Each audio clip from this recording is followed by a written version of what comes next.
Good morning, everyone. Oh my goodness. What a morning. Welcome. Thank you so much for coming to join me. I can see some people standing at the front. I can see some empty chairs in the first and second row. If you're feeling bold enough, feeling brave enough, you can come on down here. But otherwise, it's absolutely glorious. And thank you so much for filling up this room. My name is Phil Nash. It's an absolute pleasure to be speaking to you here at NDC Oslo. It's my first time at NDC Oslo, and I am excited to take us through a whole bunch of problems with JavaScript today. Not problems with JavaScript, problems with our JavaScript. But we'll get to that in a bit. I'm a developer advocate for a company called Sonar. Sonar does a bunch of products, including Sonar Cube and Cloud, which allow you to statically analyze your code in your projects to help write clean and better code. And then Sonar Lint, which lives in your IDE to help you do it as you're writing it. We have a stand here. We're out, where are we? Yeah, just sort of over there in the expo hall. So please come and say hi to us. There's a few of my colleagues around as well, and we're all probably wearing lovely purple t-shirts like this. Come say hi. Otherwise, this is me. I'm Phil Nash. Everywhere on the internet that you can find me.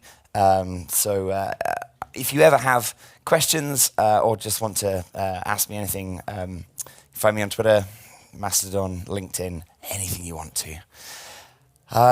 Or, I have the my favorite URL in the world, philnad.sh. It's good. So, I'm talking today about the top 5 issues in all of our JavaScript code bases. And I can say all of our code bases because I'm talking about the stuff that we have actually analyzed at Sonar. The data comes in the talk, in this case, from hundreds of millions of lines of JavaScript and TypeScript, I'll be talking about that a bit later, that we have analyzed in Sonar Cloud. That is our sort of cloud solution, SaaS solution. It is all about static analysis of that, but I felt like when I heard, I've only joined Sonar recently, but it's a very exciting place to be because we're here to help you write better code. And then I learned that there was hundreds of millions of lines of JavaScript and TypeScript that we look after. And so I was like, okay, cool. What are we all doing wrong? And that's where that data's come from. So I have the top 5 issues. And when I say issues, I don't necessarily mean, I'm not here to sort of dunk on JavaScript. I'm a JavaScript developer, TypeScript developer, and I absolutely love working with the language, and have done for a long time. I have done since the days before jQuery and the days of 1,000-line JavaScript files that you loaded in a script tag in the page. Bad ideas, but we didn't know any better at the time. I'm talking about the kind of issues that are going to sort of trip you up, trip up your team, and generally make coding in any language a bit of a hassle. I'm sort of trying to talk about clean code in this case. By clean code, I mean code that is both maintainable, but also that works and is secure and basically makes your life better. When I was putting this together, I kind of came up with a couple of. I don't normally put quotes in slides and talks and things like that, but I couldn't not put this one in, right? Funnily enough, I don't normally deal with C++ either, but in a Complang C++ mailing list back in 1991, John F. Woods, the well-known games programmer at the time, said, "Always code as if the guy who ends up maintaining your code will be a violent psychopath who knows where you live." Code for readability. And I think the second sentence is the most important there. We want to code for readability so that we can indeed come back to code sometime later and understand it and be able to change it. And the violent psychopath thing is very much so if you come back to some code later and it finds it's impossible to understand and it's enormously hard to change, you don't want somebody knowing where you live when you did that. But I thought, I'm not a C++ developer, but that quote actually came out of, like I said, it was a mailing list thread, which was a discussion about the comma operator and whether it should be encouraged more. And again, not a C++ developer, but it turned out when I looked at this code, I was like, that's perfectly valid JavaScript as well. And there was this discussion about whether the comma operator should be encouraged because it would allow you to do multiple statements on a single line, and then in this example, allow you to drop the braces from the conditional. Right? You don't have to put the brackets around the assignments here, which is fine. But somebody then pointed out on this thread that while that's nice, cool, we don't have to write braces. If you make a typo, if you mess something up, if you make it a semicolon instead of a comma, it completely changes the meaning of the thing. And if you've been doing JavaScript long enough, you've probably spent some time searching for a missing semicolon or a present semicolon where it shouldn't be. And it's an absolute nightmare to find. Now, in my slides here, the syntax highlighting actually has helped us. But I remember this is from 1991, where I don't know if we had that. I remember starting programming in 2001 and using Notepad because nobody told me about editors with syntax highlighting, and I did not have a good degree. But anyway, the point being, the comma operator in this case is deemed not a good idea in terms of writing code that is going to be maintainable later, because it makes it harder for us to see bugs, and definitely harder if we don't use it correctly. Another quote that came up in my research for this, which was less about violent psychopaths, but still I thought was nice, was Raymond Chen on Microsoft telling us to design for readability. And if you remember, John F. Wood said, code for readability, design for readability is very much the same idea. Even if you don't intend anyone else to read your code, there's still a very good chance that somebody else will have to stare at your code and figure out what it does. And that person is probably going to be you 12 months from now. Now, me 12 months ago, I don't know. I was okay at this, but me 10 years ago and 11 years ago, the difference between that was an absolute nightmare. The point here, I think, is very much that if you can see yourself in the shoes of somebody else who has to read your code, then hopefully you can understand the position you're put in. Because when it's 12 months later after you've written something, you know more about that code than a person who's coming to it fresh. So if you code for readability, then you're going to have a better time with that. And so ultimately this leads into this idea of clean code. Code that is going to both run better in production because it is free of bugs or has fewer bugs. Has any of us truly written bug-free code? But it's also better to work with in development. It's something you can maintain and work on. And so that's what we're after here, and avoiding violent psychopaths. So let's get to some issues. Let's get to some JavaScript. What are the top 5 issues? I will tell you up front that I'm not going to do these in order, because the order is boring. Number 1 is terrible. I'll get to it, but it's just not that exciting an issue. But I will start at number 5. So I have a countdown here. It's going to count down in the order I desire.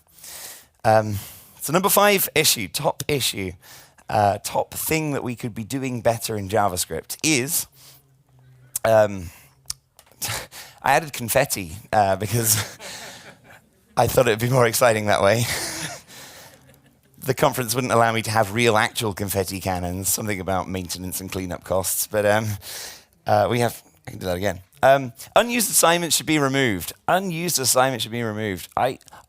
As I said earlier, I took this from thousands of JavaScript code bases, hundreds of millions of lines of JavaScript, and it turns out that in these projects, we are making assignments which we don't then use. It's bizarre. It's as simple as this, right? Where you make an assignment to foo variable in this case, and then you assign again without having used it.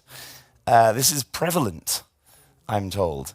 And the problem here is that it's just unnecessary. Like, the first line in this is unnecessary because it is immediately overwritten by the second. Those problems don't necessarily happen on consecutive lines, but this kind of thing clutters code, makes it less understandable, less readable, because it's doing something that is ultimately unnecessary, useless. I hope, as part of this, I want to tell you that I'm not blaming anybody for this. It's entirely possible that these things happen by mistake, and it's these could happen hundreds of lines apart. Don't write functions that are hundreds of lines long, but that's a different problem. But somebody's written functions that are hundreds of lines long. But when it happens, what we can do, if we run analysis, if we run a linter on this kind of code, then we can find this kind of stuff out and cancel it out. And so removing that first line will ultimately make the rest of it better. That's a different example of it. Like if you happen to set the result to something. This is an assignment in this case. Oops. In this case, we're making an assignment that we never use. Unlike the other one in which we make an assignment in which we reassign sometime afterwards. If you make assignments that we never use, same kind of thing. Unused assignments should be removed. I think we can all agree with this one. If you make an assignment to something and then don't ever use it, you don't need to do it in the first place. And we can get rid of it. Cool. So unused assignments should be removed. I hope we're all in agreement in that one.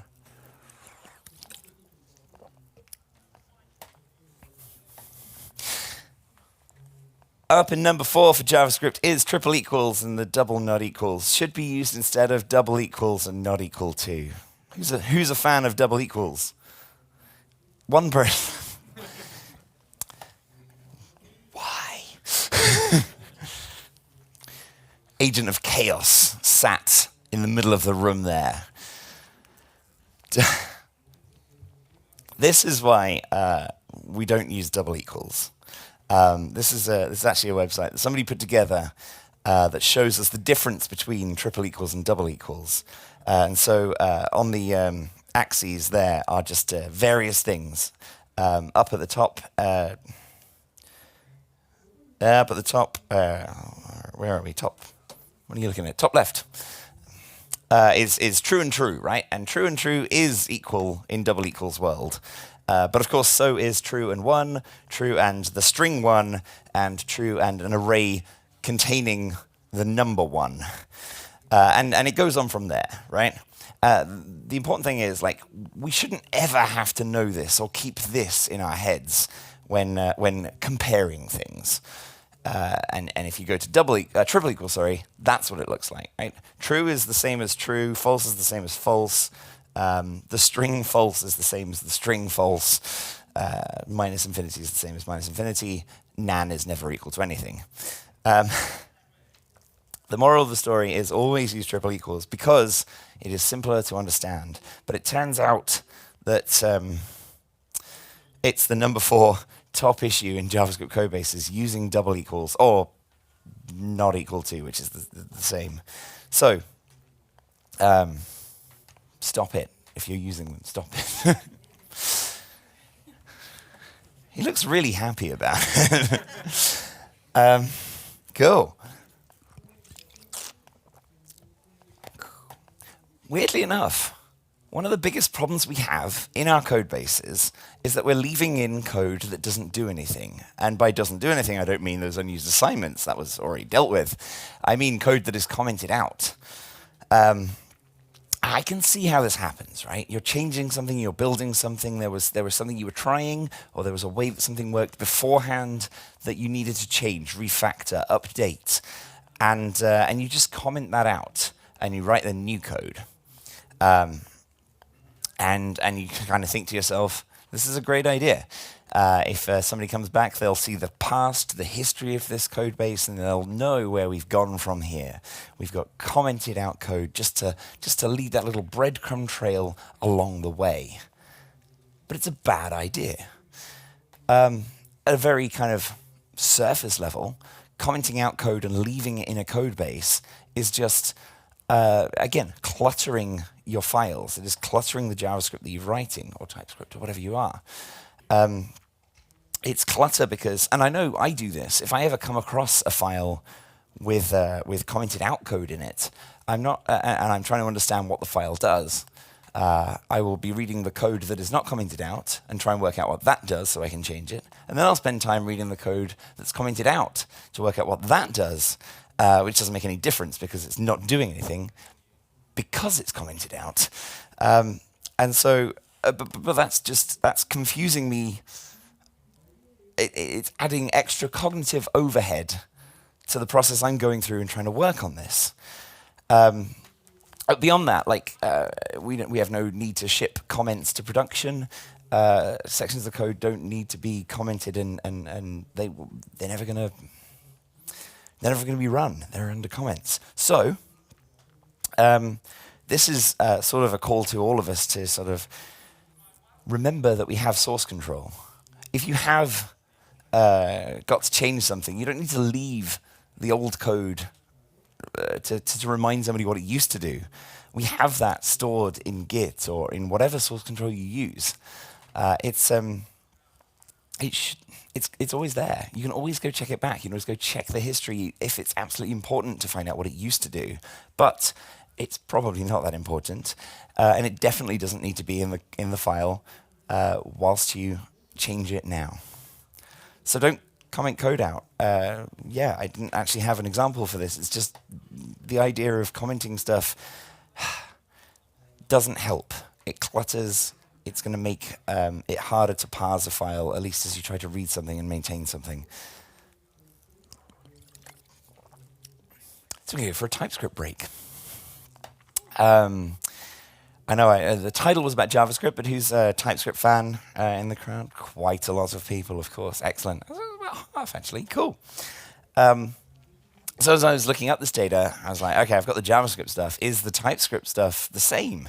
Do we make the same mistakes? Not the same mistakes. Do we cause the same issues in our code bases in TypeScript that we do JavaScript? And the answer is some of the time. Funnily enough, the second biggest issue in TypeScript code bases was commented out code. I don't know why. It absolutely is.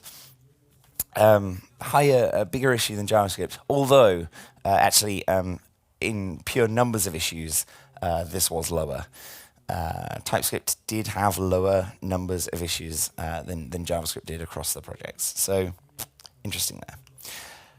But in number 5 for TypeScript was tracking use of to-do tags. It turns out TypeScript developers are indeed leaving comments in their code to tell them to do stuff, and the number 5 thing picked up by our analysis of that is that they're telling themselves to do something later. And by this, I do mean it's a comment that says, do that, finish this off. This surprised me in a way, because this is not this analysis. The rules that I'm checking here are from committed code, checked in code. It's not for stuff that's like in a to-do state. It's stuff that people have pushed and been like, yep, this was worth committing, sending to the main branch, and we'll get to it later. Look, it's not a problem, obviously. Having not done something is not bad code. It's just not code, I guess, yet. And so tracking use of to-do tags, like it's important to do, but there shouldn't be many of them in your code bases. You probably should go back and either remove them because you're never going to do them, or do them because you said you were going to. That's all. Ooh, confetti. In at number 4 is actually, this was quite a surprise to me. In all TypeScript code bases, the number 4 top issue was a React issue. And a JSX issue in this particular case. It's a bit of an old issue, I'll be honest, but it is interesting to find out that that TypeScript and React go so well together that we can make this mistake very common. Disallowing bind or an arrow function in JSX props. If you'll excuse me for showing you a class-based component, not a functional component, it is just more obvious in the class-based one. Disallowing bind or arrow functions in the JSX props is absolutely talking about like this bit in the middle, binding a function as part of the rendering the component. This is a problem that the React documentation does not actually says is probably not going to be a problem for you, certainly immediately. It's a problem because every time you render this component, we are creating a new function and a new binding for it. And so if you had to render that component 1,000 times or 1,000,000 times, then that's more work to do for the browser than it is if you were to bind the function up front once and then render it a bunch of times. Like I said, the React documentation in this case does tell us it's probably not going to be a problem for you, but I always like to avoid potential problems regardless of whether they're going to affect me or not. And this is one of those things. So, like in this case, if you're going to do something on the click or on an event that happens from a JSX, from the HTML, we don't need to bind it in the thing. We can bind it outside of the function, either in the constructor or in a functional component using something like use callback or use memo, something like that. We can do it outside of the thing, and we don't have to do it at render time. Ooh, I was surprising myself as we get to number 1 in TypeScript. I've avoided 3 for the moment. We'll come back to it. Number 1 problem in TypeScript is unnecessary imports should be removed. Importing something that you then don't use is the largest problem in TypeScript. It's also not a problem, because TypeScript, if it deems that something isn't used, won't actually include it in the final build. Again, this is one of those things where it's cluttering code, right? If you get to a file and it has a whole bunch of imports at the top of it, you have to scroll beyond that to get to the actual code. And if it turns out a bunch of those things weren't used, they're not helping you. They're not helping you understand it. They're not helping you get on board with it. This is one of the silliest issues, I think, because it doesn't matter. It doesn't end up in the final build, but it does clutter things. It's just clutter. It makes it harder to read, harder to understand. And I'm thoroughly surprised by this, because most IDEs these days will highlight something that has not been used. So pay attention to your IDE when it's telling you these things. Let's get back to JavaScript, though. What do we have? We had number 5, number 4, and number 3 for JavaScript so far. I'm right. We're going to go to number 1 next, the top issue in all JavaScript projects. Do you have any guesses what it might be? What do you think we're doing to JavaScript projects that we probably shouldn't? Shout it out if you have an idea. No ideas. What? Scope? Ooh. Simpler than that, I think. Actually, not simpler. Actually is a scope thing. Using var instead of let or const. Now ES6, ES 2015 came out in 2015, 8 years ago, and brought us let and const, and thus every JavaScript runtime has caught up with us now and allows us to use these things. Let and const instead of var. They are, of course, block scoped, so you're not entirely wrong. No, yeah, nice. Let and const are block scoped. Var is confusing. But actually, really, I actually don't think it's necessarily about the scope issue for it. When we're talking about code that we want to be able to maintain and use and understand, const and let communicate intention. And actually, I think a lot of what I'm talking about here is about communication. That's where those first 2 quotes earlier on about when you're writing code, you're trying to communicate to somebody in the future, whether it's yourself or a violent psychopath. You want to try and let them know what you were trying to do in the first place. var does not tell you anything about that, but const tells you that we don't intend to change this variable, and let says we do intend to change this variable. And that communication, the more communication we can impart into our code, will help us in the future, will help our colleagues in the future, and will help people we don't even know when they come to this. So use your code to communicate to people. So I managed to show you 4 issues in JavaScript, 4 issues in TypeScript, and I left number 2 and number 3, respectively, as a blank. I told you up front I wasn't going to do this in order, but it's because I decided that number 2 here in JavaScript was the most interesting, the most exciting, and the thing that we actually should spend our time thinking about, because we can go back to our old code bases and replace every use of var with a letter and a const, and it's not going to break anything. It might break things due to block scoping, but it wouldn't be a big refactor. We could do it, but it's not actually going to change much of the quality of our code over that time. Number 2, right here, I absolutely thought was when I looked at this, the biggest issue that we could do, and something that the biggest issue that we have, and the biggest thing that we could pay attention to change the quality of our lives as developers in the future. And that is that cognitive complexity of functions should not be too high.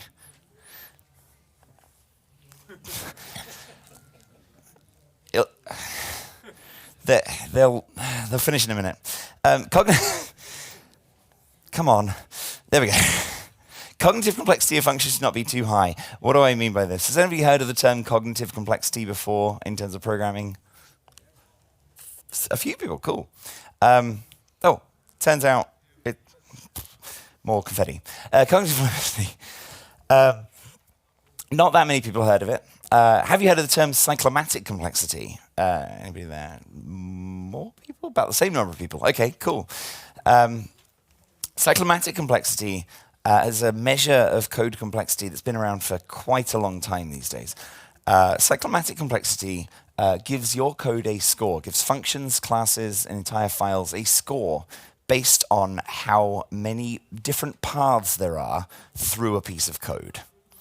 That score, and using a score like that allows us to sort of glance at a file and its score and understand, how much we have to do for it.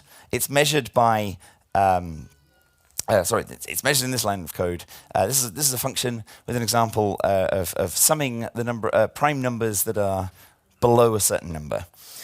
So a little complex little function there. We've got to work out what's prime and then add them up together. It has 2 nested loops, 2 conditionals inside of it, and so there's a bunch of different paths of the way through this. Cyclomatic complexity scores you a point for being a function. That's this top line.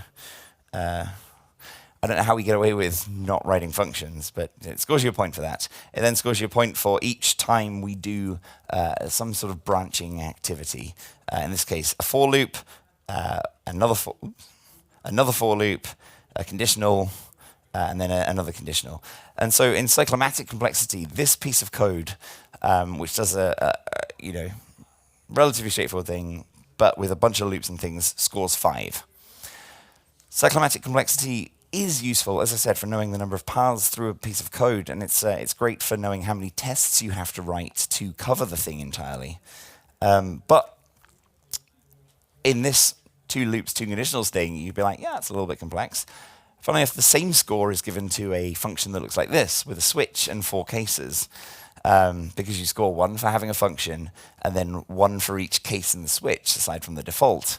And so cyclomatic complexity-wise, these 2 functions are as complex as each other. And again, it does tell you how many test cases you have to write to cover everything in the switch statement, but it doesn't really tell us anything about how complex it is when we want to read, understand, maintain, and change it. So, like I said, I joined Sona fairly recently, and then I started reading about what we've done. And cognitive complexity was a paper written by a bunch of people at Sona back in 2016 to try and overcome cyclomatic complexity when we want to understand how complicated, how easy or difficult it is to understand a piece of code. So cyclomatic complexity measures that number of paths through the function. Cognitive complexity then measures how easy it is to read and understand a function. So cognitive complexity still comes up with a score, a way to glance at a piece of code and understand how complex it is, but it does it in a different way to cyclomatic complexity, so that it's more appropriate for understanding things. It creates a score by incrementing for breaks in flow. We saw that in the cyclomatic complexity. Like every time there's a loop or a conditional, it's going to add 1 to the score. But it also keeps in the back of its mind a score based on how deep code is nested. And actually, when we come to a new break in flow, we don't just score 1 for the break in flow, we score 1 for it plus how deeply it's nested. And this ends up giving us a better picture of how easy it is to understand things, because I hope you agree that the sum of primes is not as complex as working out a number of words to return. So cognitive complexity on this function that's previously scored 5 in cyclomatic complexity now scores. You don't score for being a function because everything's got a function. It does score 1 for this loop, but then we increment the nesting score in the background, and thus the next loop scores 2 because it is nested once and another break and flow. So we score 2 for that. Then we are nested twice. So this conditional is a break and flow which scores 1 plus its nesting value, which is 2. So we score 3 for this overall. Then we drop out of one of the loops, we get another conditional, which is then nested once, so we score 2. And now this piece of code is scoring 8 for cognitive complexity. But if we go back to the other function with a big switch statement in it, it's got 1 score because it's a switch. This is easier to understand. I think we can all agree that this is easier to understand than this.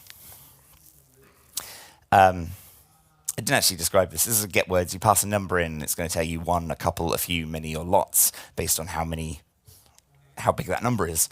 But I didn't have to explain it because it's fairly easy to just sort of glance at and go, okay, well, there's a bunch of conditions. Let's move on. And so that idea that cyclomatic complexity is useful for knowing the number of paths through a thing, it doesn't tell us about maintaining that code. This code is not going to be hard to change, and this one with 2 loops and conditionals will be harder to change. But it's obviously a different problem as well. Summing a bunch of prime numbers is inherently harder than coming up with a word for the number that you place in. What we need to do in our code at all times is consider the complexity of the problem we're trying to solve and deal with that, but not add accidental or extra complexity to it. That I think is the problem. There's a wonderful paper called "There's No Silver Bullet," which kind of describes this and tells us that there is inherent complexity in most things we do. I'm not here to say that all of our code should be really simple and easy to read at all times. If you are coding something up that is difficult, then it's going to be difficult to understand. Our intention, however, should be to not write code that makes it harder to understand on top of that. And so cognitive complexity, this score, can kind of give us this idea of whether we have done so. And so the issue that we break there says that the cognitive complexity of functions should not be too high. That means there is a threshold to break. And in JavaScript, excuse me, in JavaScript, at least within our tools, the threshold for cognitive complexity is 15. It's a little arbitrary, but it doesn't matter because it's giving us a hint. It's telling us to go and look at this code. And so I actually have a little example of what I mean by this. When I was writing this talk and deciding that I wanted to have confetti appear on the slides, it turned out I had to actually write myself a function for my Reveal.js presentation that would show me confetti. And then it turned out I wrote it a bit complicated. You see, it turns out this is a 90-odd, 87-line function. And some of that is a bunch of settings and things, and so we can kind of cut that out. But it's still complicated. It's still doing too much. And in my editor here, I have Sonalint, which is one of our products. It's free. You can install it in your editor, and it will tell you when you write too complicated functions with a little red underline here. In fact, it's suggesting to me here that I should refactor it because the cognitive complexity is 16, and 15 is that threshold. What I really like about this, and what I think is important, is that we can show all the locations for this. Inside the editor, this is now telling me all the places where I am breaking the flow of code. If you can read something linearly, it's very easy.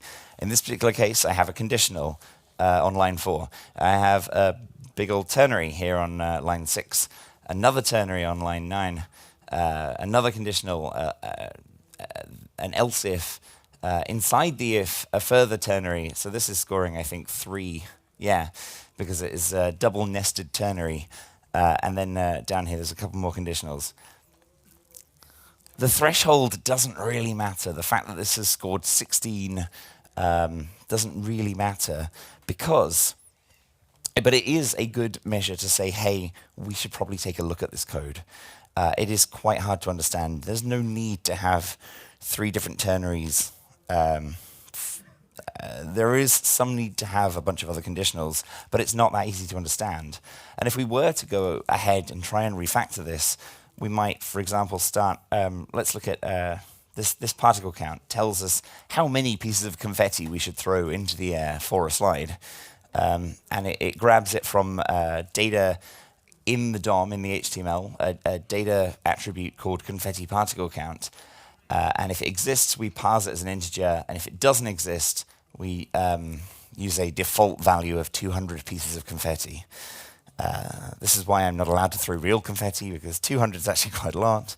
I couldn't bring my own Roomba. So this particle count, we're grabbing it out of the DOM, and we're going to read it into this number.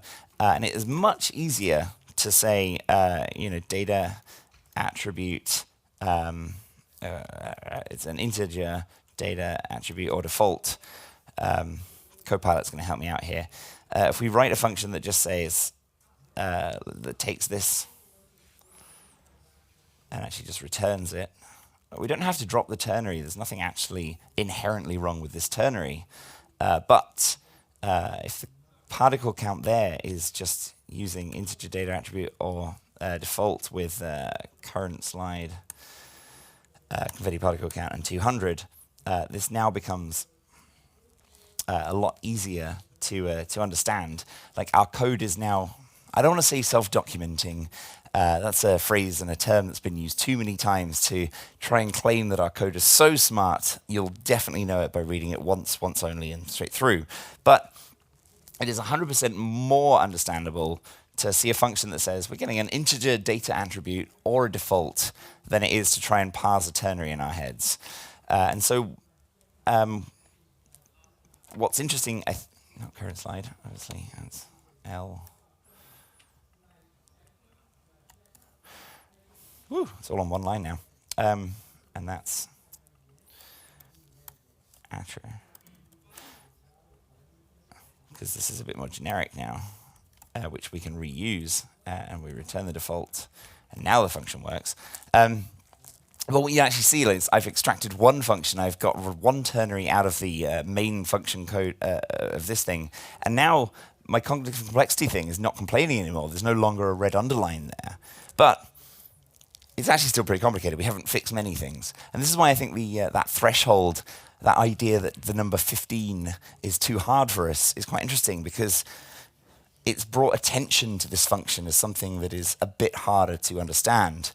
And we can do more. We can go further to refactor this and create the same behavior, but make it so much easier for somebody to understand when they get back. I'm not going to spend time rewriting this entire thing, but I'll remind you again, this is quite a long thing. Again, quite a lot of settings and stuff. If we were to we were to extract all the kind of ternaries, we have this integer data attribute default. There's another thing where we get an array of things out of a data attribute. And and then functions for like throwing a small amount, a medium amount, and a large amount of confetti. And the actual main function then becomes this 18-line piece of code that is much more understandable. We start with a conditional that says, hey, are we going to do some confetti? And then we use our functions, not hard to parse in our minds, ternaries to get data. And then we have one further conditional that says, hey, are we going to do small, a large, or a medium, or a large amount? And we can just call functions on that. It's much more understandable here, but if you do then have to change something like the small confetti function, we can go back to that, and it turns out that's also just a nice, simple, easy chunk to understand. Cognitive complexity, or measuring cognitive complexity, is intended to help us to break these things down so that over time we're going to make it easier to just understand our code.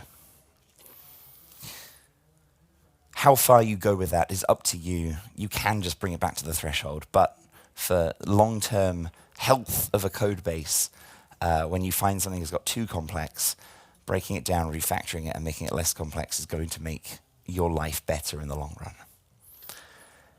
And so cognitive complexity is a great score. It turns out it's the second biggest issue in JavaScript files. It turns out it was the number 3 biggest issue in TypeScript files. I thought I had that on the slide as well. It's number 3 biggest issue in TypeScript files, and as I said earlier, like let and const and var and things like that, we understand what's going on there, but it's not actually changing the code in a significant way. Cognitive complexity is absolutely about how we do read, understand, and work with our code. And so if you take anything away from it, forget about the other 4 things. Forget about the 5 things in TypeScript. I mean, finish your to-dos. Guilty laughs from people, I like that. Finish those things, but really what you need to do is pay attention to the overly complicated functions that you've written and try and simplify that. It's going to make your life easier as you have to change things, and it's going to make it quicker and more straightforward to change your systems in the future. I don't remember who said, this has just come to me, but I remember who said that like optimizing your code for changeability or deletability is going to help you in that long run. And being pointed out when something is cognitively complex, which is a little bit unnecessarily difficult to understand, is going to help you there. And so there are some tools that are going to help you figure out all of the things, including whether you're using var instead of more confetti. Sorry, or triple equals, double equals, triple equals. Absolutely, like I'm not here to just pitch my product, but like Sonar Cloud is free for open source things, and there's a open source Sonar Cube edition which will allow you to analyze your projects and find these kind of things out. SonarLint itself is also free because we just want you to be able to work in your editor and find out when things are going a little bit wrong. But on the open source side of things as well, if you're an ESLint user, ESLint itself doesn't have an idea of cognitive complexity. It does have a cyclomatic complexity rule, but we have a plugin for ESLint called ESLint plugin Sonar.js. It has a bunch of rules, but again, the one I'm most interested and excited in, particularly about this, is ESLint plugin Sonar.js, which will tell you, if you are already using ESLint, when some things are too complicated. I will post the links to these tools.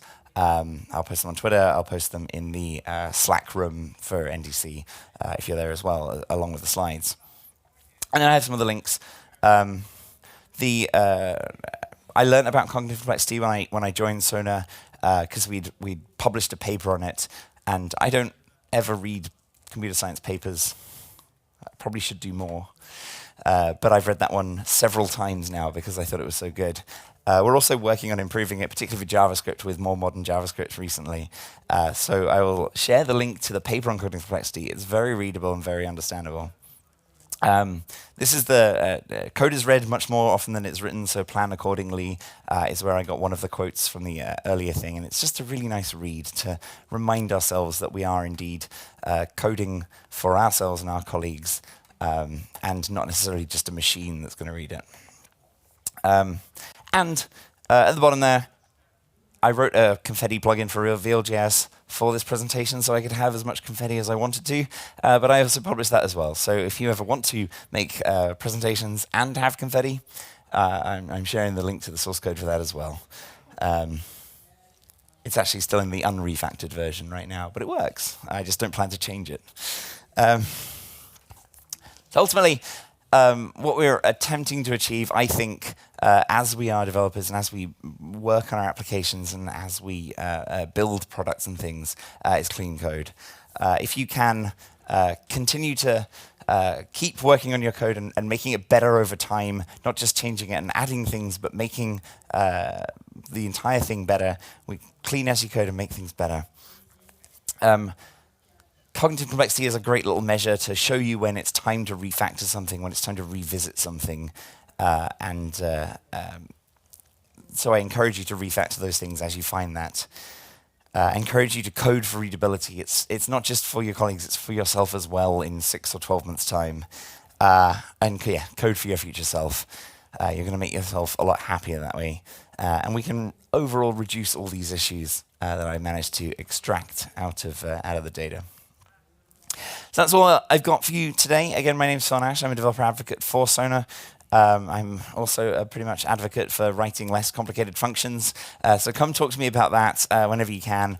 Again, I'm on Twitter and all those things there, but also we have a little booth down in the middle of the expo. So come say hi, grab a sticker, or just, I give out high fives too. Again, I wasn't allowed confetti. But yeah, thank you very much. Let's get rid of those top 5 issues. Let's reduce that. Let's make less complicated code. Let's make cleaner code. Thank you for joining us today.